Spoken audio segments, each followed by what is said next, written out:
What's up, guys? Welcome back to the channel. I know it's been a while since I posted anything. I finally have a chance. I played catch up in the shop. I got a little time between races, between the Ridge here and Laguna Seca this coming week. So hopefully I get one out this Friday for you guys.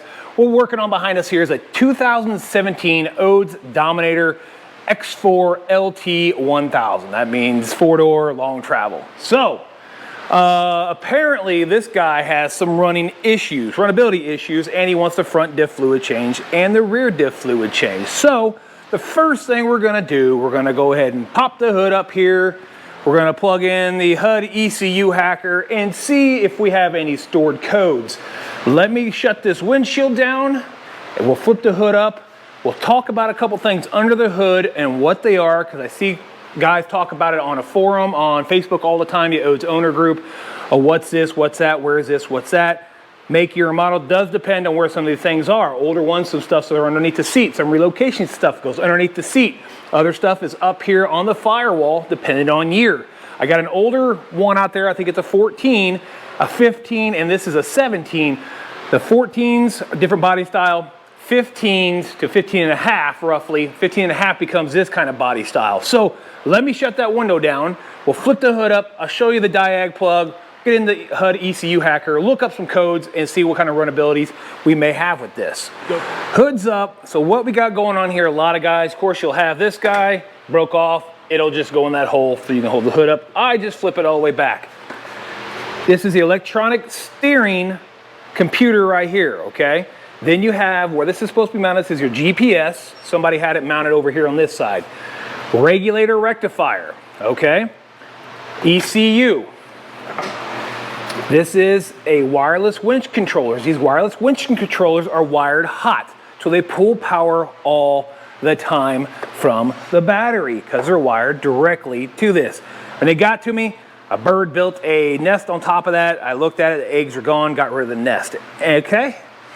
Electronic power steering. A lot of these times these things have issues. I end up finding it be the motor. I've only replaced one computer in a very long time. You guys saw one of my videos. I did replace the ECU because it has been flashed. It had a runnability issue. Right here on this particular model over here, this is your reverse speed controller, okay? Some of them are here. Some of them will be mounted here. 1800s are different. This is your four-wheel drive actuator. All right, not all these will have this. Some will. Some will be underneath here. Some of these will have an old school remote start. Those are known issues for having shorting out, causing lights to come on, catch on fire, blah, blah, blah. Winker relay. These get wet. They start to flash. Starter relay. These have been changed multiple times to different variations. You have some fuses underneath here for all your stuff. You can see I don't have the piece on there, and you got all your relays for your EFI, fuel pump, all that. What else can we talk about underneath the hood here? Again, major issues with the stator on these things, burning up the plugs that go underneath the seat inside here. So you're basically got your winch. This thing got punched in the radiator. You can see that. He's gonna need a radiator at some point, most likely. Winch relays, coolant bottle. It does have coolant in it. I burped the crap out of these systems. I'll do this and on the head, a couple things there, burp it here. Anyway, got more relays there. Here is your diag plug. So for that, actually your older ones will have like an ODB2 style, ODB1, ODB, yeah. And if you want the OBD2 plug to work, you'll have to change a couple pins to make it work correctly to run off your K-line positive and negative on this one. Some of the older ones don't have that. Here is what I use. This is a VAG minus K plus CAN. This will read K-line and CAN bus. This one here runs OBD2. On your high-sum products with the MTO 5.3, that reads the high and low CAN lines. Does not use the K line, all right? Does not use the K line. So let's plug this guy in here. We'll get this guy plugged in here. I'll get my computer, bring it over, I'll fire up Hud ECU Hacker, turn the key, and see if we have any stored codes. Now, some of these models, if they have a stored code, they will not run right until you clear it. Not every one of them. It's kind of a weird thing. So when you do clear codes, make sure the unit's not running. We'll let this thing run in idle, hopefully, and check some parameters out, check some of that stuff out on there, and hopefully this will help us figure out what's going on. Probably going to be maybe spark plugs, possibly, because it did sound like when I did pull it in, it was kind of rough on one cylinder. So let me get my computer hooked up. We'll check out what's stored inside that ECU. All right, let's bring up Hud ECU Hacker, double click on that.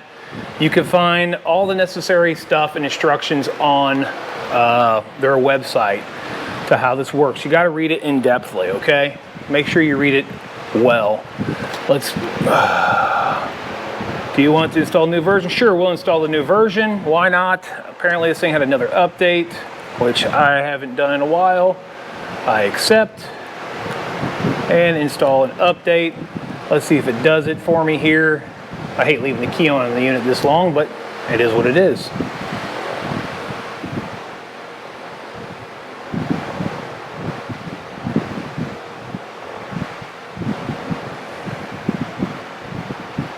Okay, shortcut's been created. It's been installed successfully. We'll open that back up. Oh, it already opened up.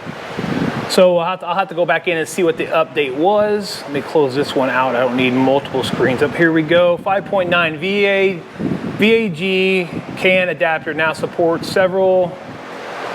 Just go in and read that. I'm just kind of looking at the firmware. Yeah, that's fine. I had that one. New CAN cable firmware 17. CAN cable, bugs fixes, SPG5 plug-in. But you guys can go back and look at all that yourselves. We're not going to go through all that right now. Okay, so we got Delphi MT05. We got to make sure that's on there because you can go in here and you can change that to MTO 5.2, MTO 5.3, and all these other ECUs that this thing does support. But I put the adapter I have, it's in COM 8, so I want to connect. Hopefully we got battery to connect. And it is connected, fault code, present historic fault code. So let's show the fault codes of what we did have. Throttle position, voltage too low, oxygen sensor cylinder 1 too low, and fault lamp mount. Now that one will always be there with the Zeus. So we can go in here, since it's not running, we will clear fault codes. And they are cleared. There we go, let's check fault codes again. And no fault codes at this time. C P powertrain, B body, C chassis, U is network. So we did have a few fault codes inside of there. Now we can go to dashboard and see if we got anything. So we got 12 volts right now. Everything looks to be on the up and up. As far as we can check the IEC motor, position target 165. That's because it's off right now. Air temp, the volumetric efficiency, not worried about that. Fuel pump, air fuel ratio, target 7.6. I mean, that's super rich because we're going to go ahead and fire it up, and then it should show like 14.6 or 14.7 there. Throttle position 0. I know you guys can't see it from that distance, but I'm just kind of looking at a few things. Let me go over here and fire this up. We'll take a look at some of the parameters as it is running. Hopefully it fires up.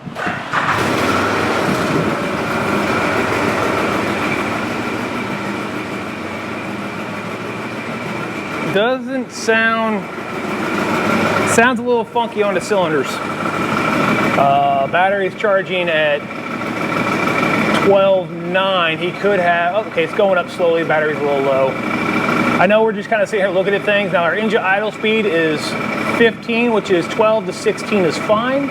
Target idle speed is 12.5. You can see our IEC target is 102 now. It's going to slowly change as it goes, okay? Now remember, when the pencil's all the way out, it goes up to 255. So as this goes down, it's actually pulling that pintle out and opening up the airflow for this thing.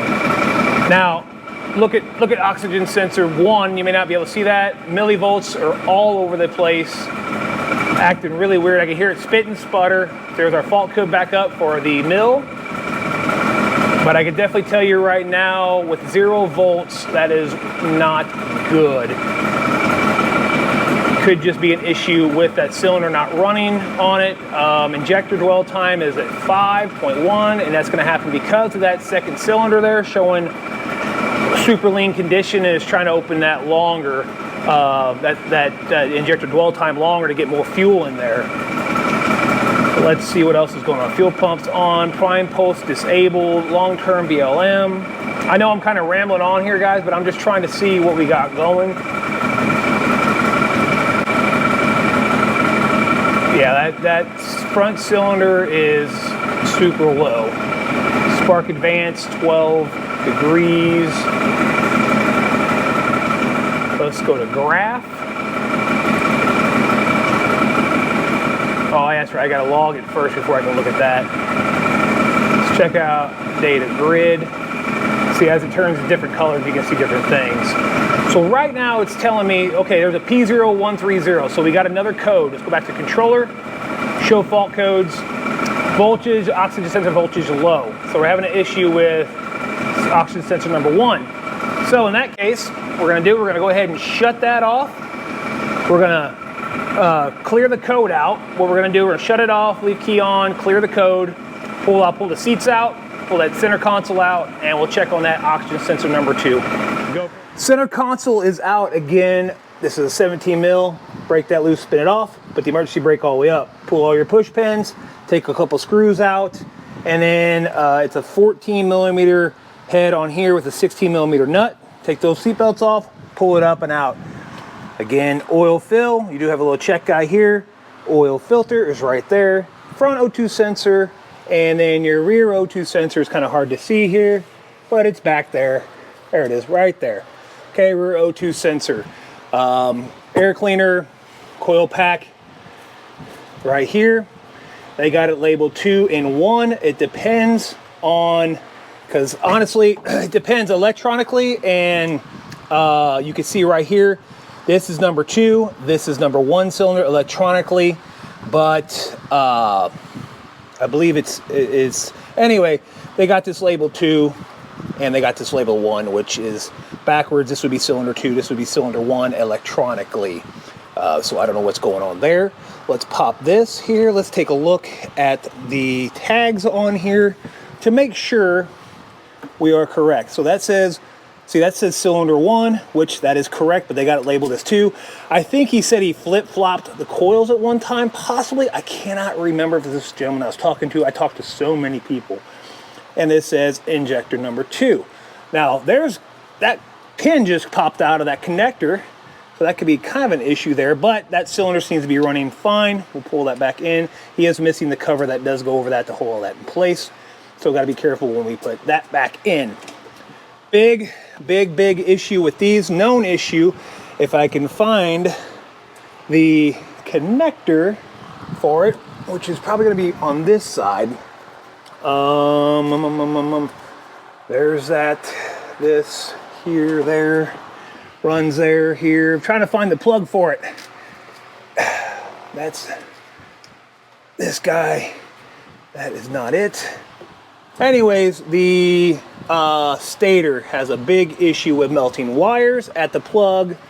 Here's your stator wires, runs from here. This one runs, they got a really long one here. And they may have had it, oh yeah, it looks like he did the manual or the hard wire to it there. So that helps cure that problem with the hard wire. The newer ones you buy from Craig at Motorcycle Doctor have a bigger wire in, and they can also relocate it. A lot of times the relocation kits will be down here, but there's not a lot of airflow down there. Scott sells some stuff too. He does sell an intake for the 800s that put the charge or put the intake all the way up front, makes it quieter. So right now we're running into an issue with O2 number 1, which would be that guy, not this guy. So that is sensor 1. So what we need to do, we need to turn this on and we need to check power. Let me grab a wiring diagram and see which one of these wires is the power wire. Okay, so checked each pin. I do have 12 volts running to the O2, but I do not have a signal coming back. So my guess is that the O2 sensor is bad. And my phone starts to ring. I do have an O2 sensor in stock, so I'm gonna go ahead and replace this and see if we still got that same code. All right, new one's in. You can see the old one's really carboned up. Looks pretty bad. It probably hasn't been heating up for a while. Let's see, turn the key on. I did just have a gentleman call me with a 2011 Odes Dominator. Okay, let's go back over here to the computer. Reconnect to the ECU. And see if we end up with any more fault codes. Go back to control. Let's connect. Current. All right. Oxygen sensor 1, low voltage. Throttle sensor, low voltage. I'll clear all that out. Does sound like it's running a little smoother right now. Let's check the dashboard. Look at that. Cylinder 1. But cylinder 2 is maxed out right now. Like showing. That's really, really interesting. Oh, there it goes. Now it's picking it up. It might have been on the open loop yet.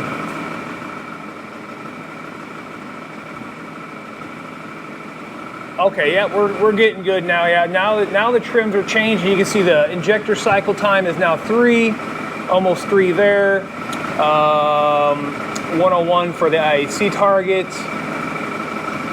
Yeah, now the trims are looking good. Fuel trims, negative 24 on that. So it's pulling fuel out of cylinder 2 right now because it was showing crazy rich. And then cylinder number 1 right now, it is short-term fuel trim is 0.1, so that's looking pretty good.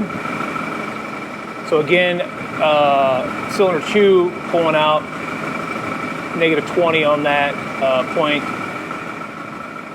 0.37% on that one. So, I mean, honestly, that's all looking pretty good.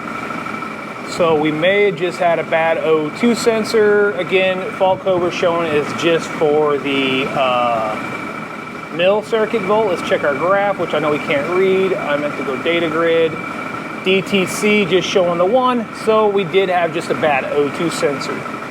That makes me happy that it's just an O2 sensor. Now we'll change the differential fluid. I've done that in other videos before. So this is a short one, man. We need to take it for a drive though to make sure we're not running into other issues. But again, it's not showing me any fault codes. I'm looking up here watching it, still sticking with the same. Let's go back to dashboard and check our charging system. So with 13.7, so the charging system's working well. I think the battery is just a little low on that one. And I'll take it for a drive and see what's going on. So we'll take it for a drive, but first I'm going to change the front diff fluid, the rear diff fluid. I'm going to go ahead and run a 75W140 full synthetic in both of those, and I also run that in the transmission. Odes did change the weight and style of differential and transmission fluid in these things back in on the 17s, 18s, 15s, 12s, all that stuff up until they got apparently fixed the problem where you guys started running like an 80-90 again. But I still, even on the newer ones, I still run that 75W140 because it actually ran really, really well when it came out and everything looked really, really good. I stopped having differential problems. I stopped having transmission problems. So I still recommend a 75W140. I hope, okay, good. I was like, I hope my microphone's on for that. So I'm going to change the front, rear diff fluid, then we'll jump in this thing and take it for a drive and see how this thing runs. Okay, so front and rear diff fluid is changed. According to the service manual, it says the front takes 180 milliliters, which is like, what is that, 0.19? Is that what it is? 0.190 quarts? Do I believe that? I think that's probably a little off. Drain it out. There is on this 17, this is 17. On this one, it doesn't have a check bolt, okay? It just fill it up till it starts coming out of the big fill hole up top. Same thing with the rear diff. It's got a really hard to reach 13 millimeter head bolt on the side underneath. The front has an 8 mil head bolt, which is easy to get to. And then it's a 12 mil Allen to get to the big fill. That one says it takes 0.2 quarts or 220 milliliters, 2.32 quarts. I'm sorry, 0.232 quarts, not 2 quarts. Do I believe that one? I would go higher. I would go almost to where it comes out of that fill hole. Again, there is no check on that, so I'd rather be more than not enough. It has a vent tube for that reason if you overfill it, but I would run it up close to the top because there is no check on that one. Some of the ones tell you to fill it to that, some other ones don't. This manual says it goes from 11 to 17. This is a 17 here. Again, I run a 75W140 full synthetic. Odes changed that when I worked at a dealership for a while. They went to that because it helped the differentials from having issues. So now let's jump in this thing, take it for a ride, and see if it runs better. Because it seemed like I was running on one cylinder when it came in, and we saw in the data O2 sensor was bad. The cylinder was just being all kinds of crazy and just basically wasn't getting the right reading, showing 0 millivolts. So that was indicating a super lean condition, and it was just dumping fuel in there. And then the rear one was right where it should be, 700 to 900 millivolts, and that's pretty good. And then once we got them both replaced, well, the one replaced, they both started running pretty good parameter. So again, service manual right there, I have that. But let's jump in this thing, let's fire it up and take it for a little drive. And don't forget, again, on the shifter part, make sure it locks in place. Have to push a button to move it. In neutral, you don't have to worry about that, but once it goes to high or reverse, that's where you want it at. You want to have to push the button. You don't want to accidentally hit that thing out of gear. Key on, let everything prime up. I'm going to open the window because it's a little yuck looking. I'll wait on the Zeus, get fired up here. I like to go to the gauges, and we'll fire it up. Man, yeah, I could definitely tell now it's idling too. Pretty darn smooth. We are right around 1600. 12 to 16 is your happy place. I prefer more around 12, but this thing does shift into gear, no problem, nice and smooth, no issues. So let's give it a little gas. It says that 404.7 hours on the engine. Make sure I don't have anything behind me I can smash into. I do have a couple small quads there. Again, push the button. I'm gonna put it in low. It probably will run a little bit funky until that ECU starts getting the parameters right again. And my seat's not locking in place. My seat's sliding back and forth. I don't know if this thing has a seat lock or not. It's sliding all over the place. Okay, now I'm not moving. That was stuck up and I was sliding. There we go. All right, low range.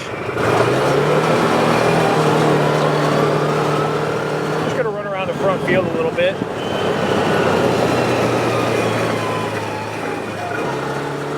Again, that's just, I'm gonna kind of keep it in this happy spot to see if that ECU will fix the parameters.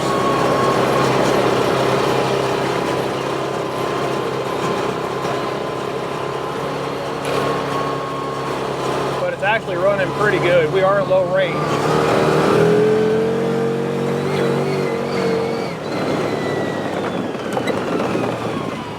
Turn back up the driveway, hopefully make the turn. These things turn like a damn freight train. Not at all.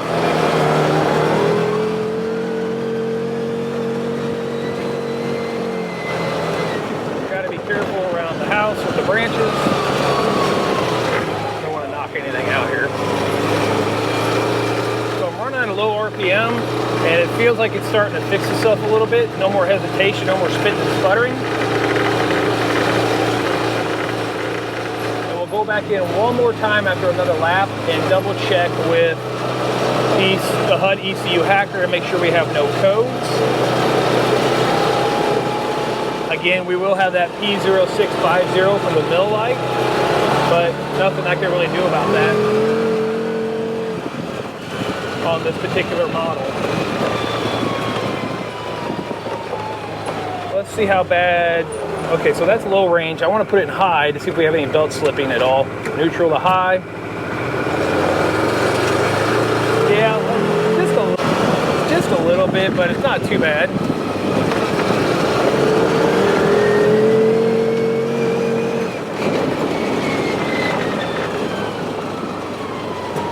Not too bad.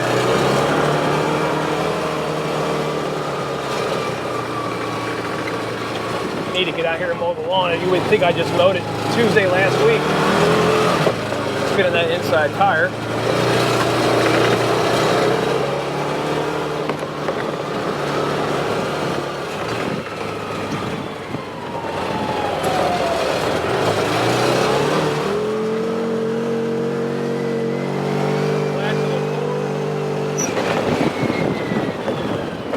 feels pretty good. Just smoked it off back there. Wah! So we got good power. So let's pull back into the shop. Let's plug in and take a look. I missed that one. Holy crap.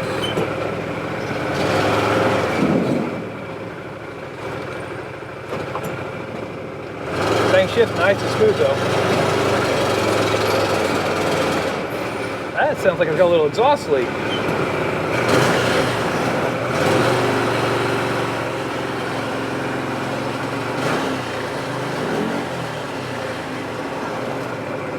Or not. All right, let's shut it off. Key on. Fans coming on. Unhook this. Flip this guy. Whoop! Got to put the windshield down again. I forgot about that.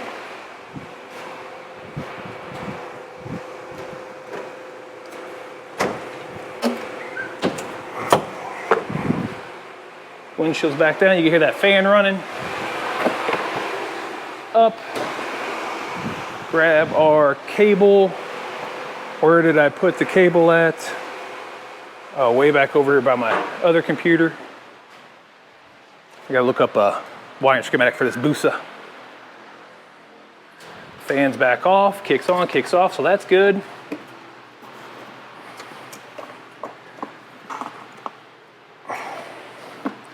Plugged in there. Let's grab my cart, bring this back over here, have a seat, computer, plug back in, get rid of the service manual, I don't need it, don't need that. Let's bring this back up, let's connect. Current DTCs, what do we have here? Throttle position sensor, low voltage, stored in flash memory, and middle lamp. So we got an issue, possible issue with the TPS, but again, this battery was really, really low. It seems to throw that when I go to start it because it gets a low voltage. So let's go ahead and check on the data grid here, sorry, on the dashboard. So it says 12.5. That's what it's showing me here. I know it's probably a little lower when I go to start it. Let's go check the gauges inside and see what it says. Okay, you can see battery voltage shows 12.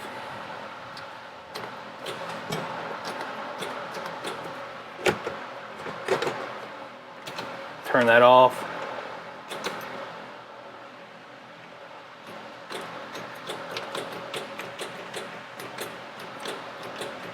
And now I got nothing. Now,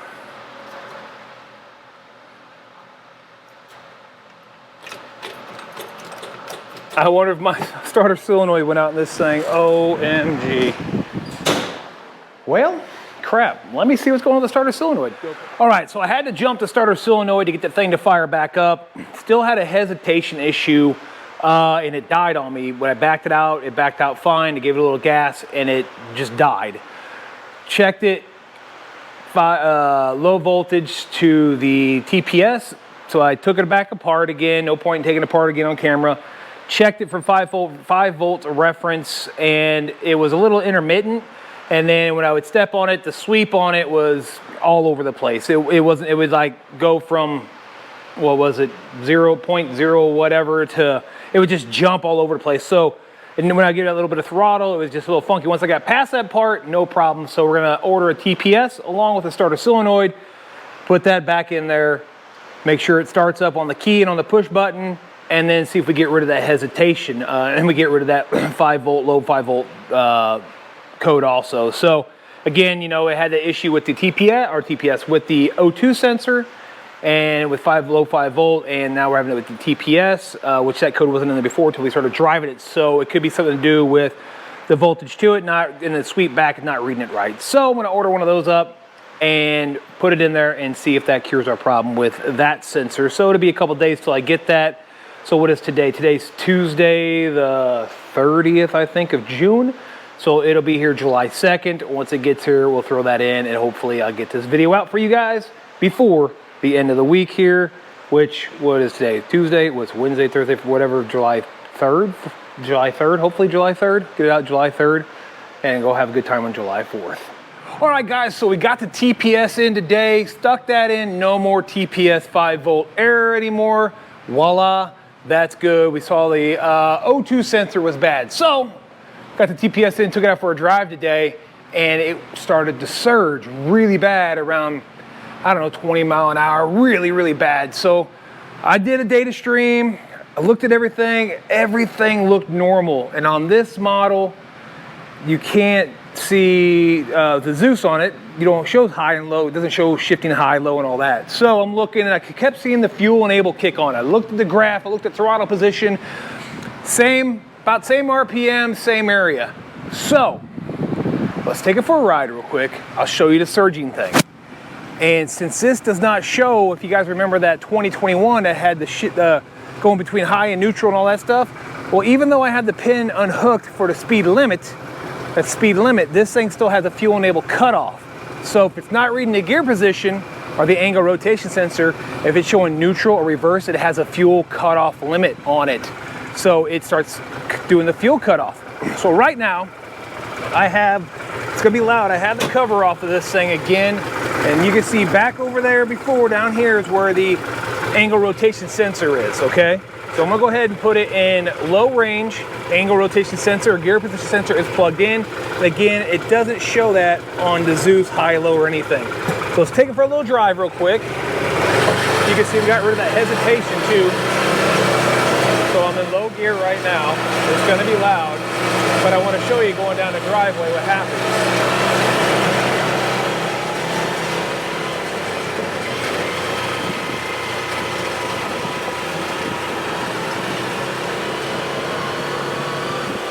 About 13 mile an hour. Now let me go ahead and turn down the driveway here and watch what happens.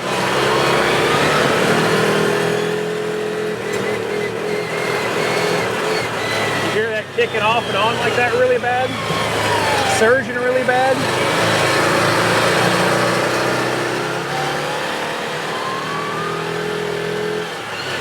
Turn around.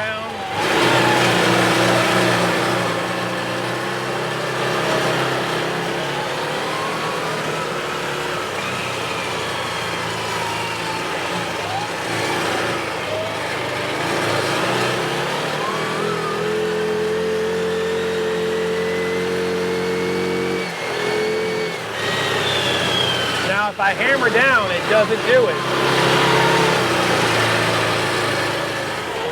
So if I hammer down on the throttle and I get past that, it doesn't do it.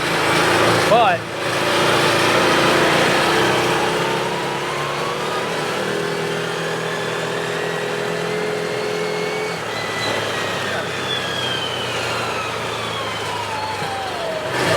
of course now it doesn't want to do it for me, of course.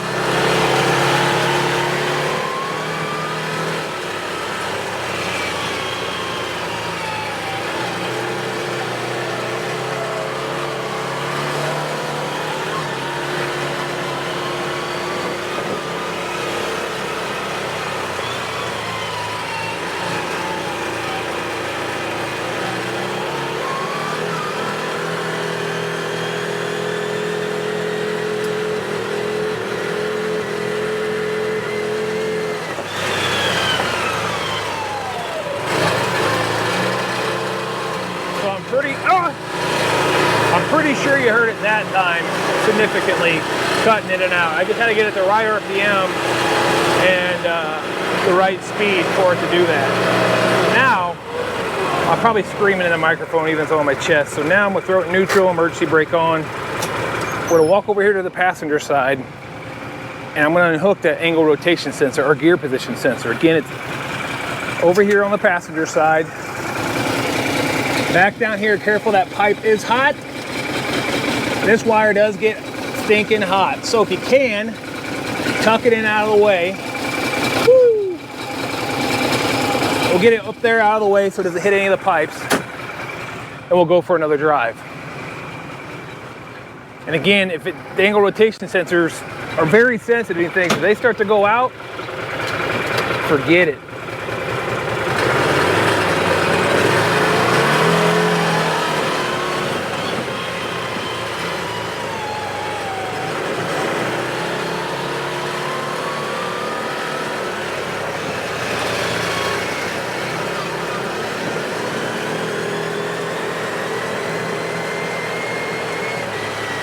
Absolutely no issues at all.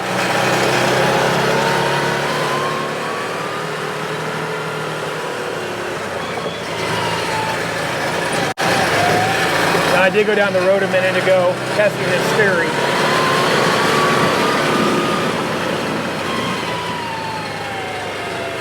Get back up the road again.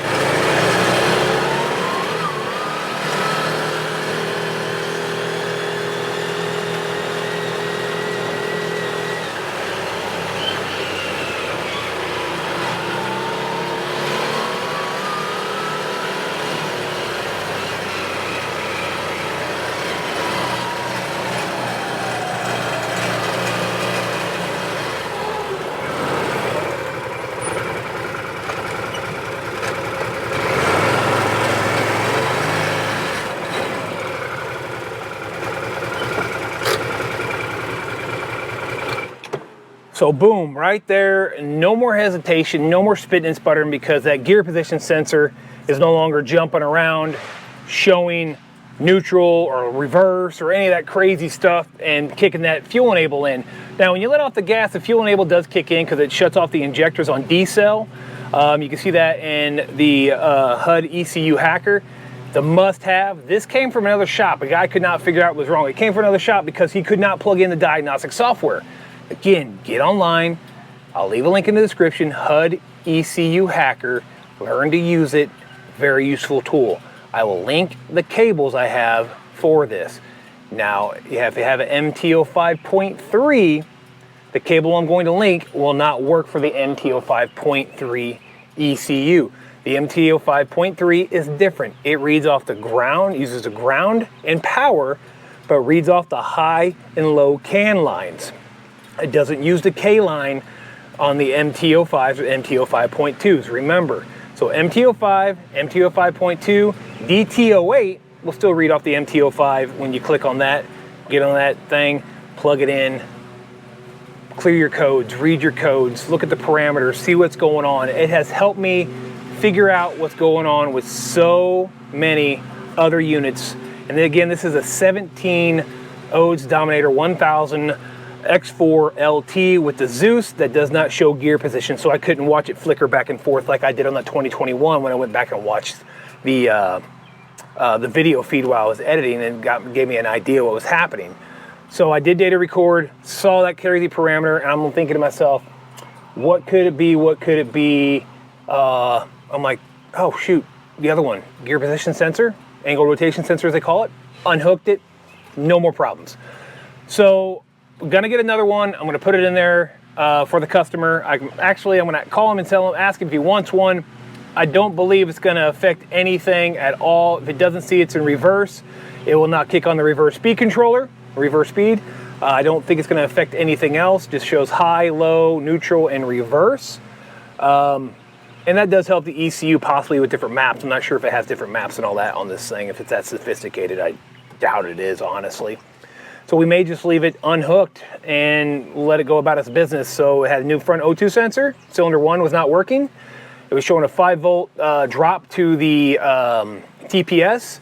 It had the proper power to it. It just wasn't working on the sweeps. It was stuttering and falling on its face when you first give it gas. Changed the TPS. I made sure it was 0 in my Hud ECU Hacker software. And then I did the little, kind of reset, not reset, turn the key off and on 5 times really fast, and then let it set for 15 seconds, start it up. That's how you can kind of clear the codes and stuff like that too. Otherwise, people talk about you can reset the ECU like that, blah, blah, blah. But anyway, again, you'll have the P0650 for the mill light on the Zeus ones all the time, no matter what you do. I'm rambling on here. So again, guys, another one fixed, another problem solved. Get the Hud ECU Hacker and the cables, make your life easy, understand how to use it. The pages he has, it tells you how to use everything, works absolutely great. You can also go to Odes Tech .info, or you can Google it. Terry's got a lot of stuff on there with videos, teaches you how to use it, tells you how to use stuff. Got a lot of cool stuff on there. I've been dealing with Terry for getting close to 10 years now. So he's a brilliant guy, puts a lot of information out there for us. So again, guys, follow my links below, leave a thumbs up, thumbs down, subscribe if you haven't. I know I haven't posted in a long time. I was hoping to get this out on the 2nd. Is today the 2nd? Yeah, today's Friday the 2nd. I don't think I'm gonna get it out in time. I'll try to get it out. It'll be out before 4th of July, hopefully. And yeah, it's today. I don't know. Let's look at my phone. I don't even know what the day is. Today's Friday, right? Yeah, today's Friday, July 3rd. July 3rd. So I'll try to get it out tonight so you guys can watch it over the weekend. If you got that problem, surging, all that, check out your angle rotation sensor, and definitely get Hud ECU Hacker. Again, I'll leave links in the description. Please subscribe, like, share the video. Man, guys, I appreciate everyone who has subscribed, man, and it's helping out the channel. Again, sorry for not posting last month. Shop is crazy busy, and so is the race season. And UPS just pulled up with a bunch of parts for a lot of other stuff. I just got 4 more bikes in today, so I got about 20 units here right now I'm working on. Going crazy. All right, guys, appreciate it, and I'll catch you on my next upload.